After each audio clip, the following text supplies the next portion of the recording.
So, we all go through different relationships across the course of time and life. And we may find that in some relationships, we feel deeply bonded and connected to people, while in other relationships, they may feel more surface or less deep. Now, there may be a really powerful set of reasons for this, and this is your 5 love languages. So, in today's video, if you found yourself wondering why you feel loved by some people more than others, if you found yourself wondering how you can strengthen the connection in your relationship, we're going to explain and go through the work of Dr. Gary Chapman and talk about the 5 love languages. But the real caveat to this video is that at the end of this, I'm going to talk to you about something that I truly believe to be much stronger and more impactful than love languages. So stick around till the end.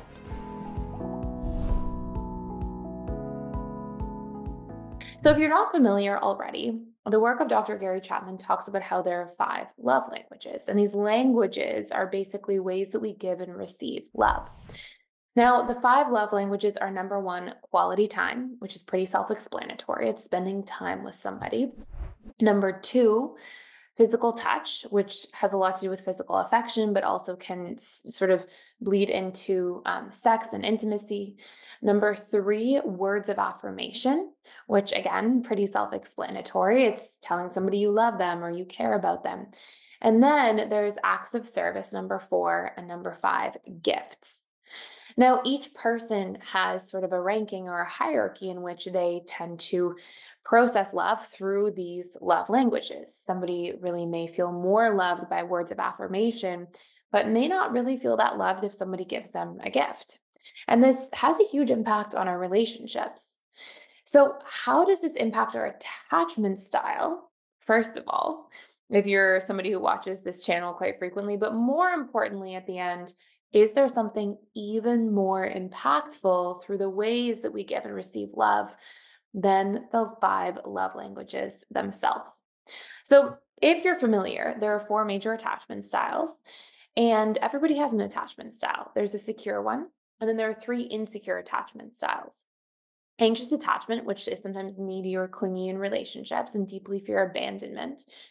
Dismissive avoidant, who tends to need a lot of space and actually struggle with commitment, and they really need their independence and autonomy.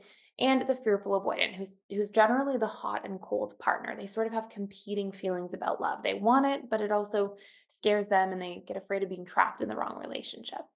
So, how does this all tie together? Well, each of the 3 insecure attachment styles has a general hierarchy of love languages. So you'll tend to see that anxiously attached individuals and even fearful avoidance, because they have that anxious side, they trend towards more intimate love languages. And as you can probably imagine, it's a little more intimate to be very physically affectionate and cuddly and touchy-feely, or even to, give deep words of affirmation and tell somebody about all of the feelings that you have and how much you care for them, than it is to do something acts of service based, right? Things like drive somebody to the airport or bring them a coffee in the morning. And what you'll see is fearful avoidance, and even fearful avoidance who have a strong secondary dismissive avoidance style, so who really trend towards the more avoidant side of FA, they tend to prioritize less vulnerable love languages, because part of avoidant attachment tries to diminish or minimize their attachment needs.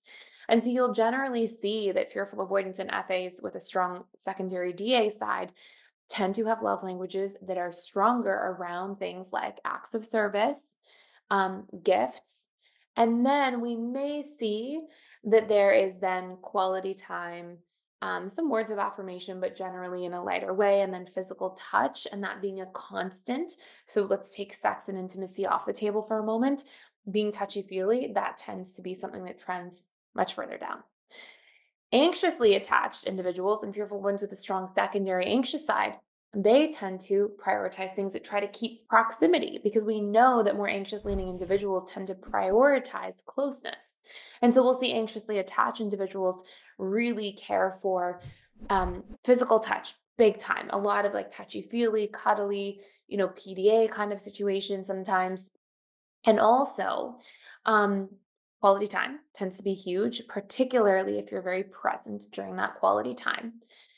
And last but not least, words of affirmation, but vulnerable words of affirmation, sharing your feelings, talking about how you care about the future with this person, giving them certainty and things like that within those pieces tends to go a really long way. And I tend to see these as pretty consistent trending patterns. It's not all the same for every single person, but general, very strong directional themes. Now, here's the most important thing, in my opinion. Our love languages are really great umbrella sort of systems or pieces of awareness as entry points into love and connection. But there's something that goes a much longer way than just love languages. What is it? Well, you might have noticed as I described the love languages earlier, I said when an anxious attachment style wants words of affirmation, they really want you to plan the future so they get the need met for certainty or that they get validated or reassured. Those are needs. And our needs will actually impact the way that we give and receive love significantly more than just your love language. So I'll give you an example. As somebody who is fearful avoidant and did a lot of the work to become secure, you'll see that as we heal, we tend to retain our needs even if we work through our wounds.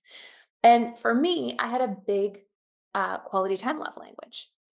But if I sit down for an hour and I watch Netflix with somebody versus I actually have a deep conversation and we share things and we have a meaningful discussion about something we're both interested in, like that to me goes such a bigger way or such a longer way.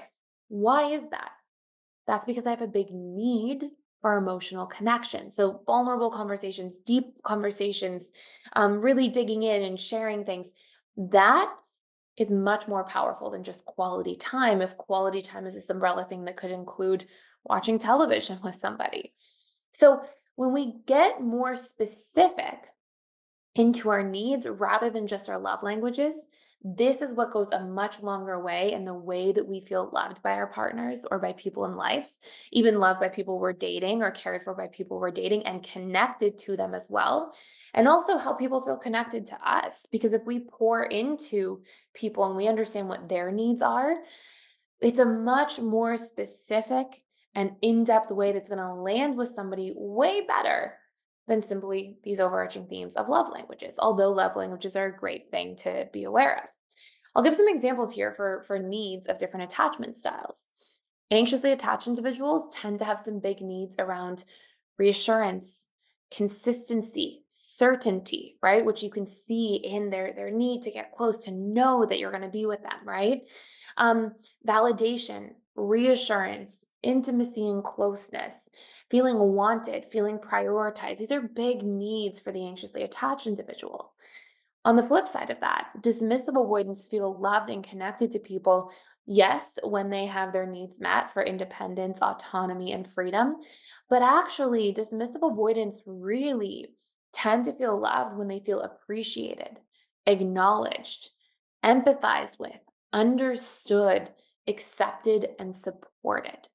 Now, you may not see it as quickly because, of course, dismissive avoidants are much more stoic in relationships, but those are huge needs that when DAs have those needs met, they feel deeply connected. And last but not least, fearful avoidant needs in relationships tend to be centered around depth of connection, novelty, growth with somebody, also feeling wanted or made a priority, and also feeling, because they have both the anxious and avoidant side, like they can still have their autonomy, their independence, and their freedom. And they tend to really care about authentic connection. They want to know the transparent depths of a person. They like vulnerability, transparency, openness. So now that you hear these things, my hope for you is that you can take these things and apply them to your relationship. And if you want to go a step deeper into what that looks like and how to give those to your partner or how to communicate those things to your partner or even to people you're dating or people in your life, you can check out our 90-day attachment bootcamp that is live right now. And we're going to be running. It doesn't matter when you jump in and start, it's going to run for a 90-day period, beginning all through the month of June here. And you'll get access to understanding all of those things. We do a very deep dive into needs, how to communicate your needs in a way that's going to get you heard, and how to really meet those needs as specifically as possible for your loved ones to really create more strength in that connection. I hope you enjoyed today's video. If you are enjoying this channel, please consider liking, subscribing, sharing with somebody in your life who might benefit from this. And I hope to see you in tomorrow's video.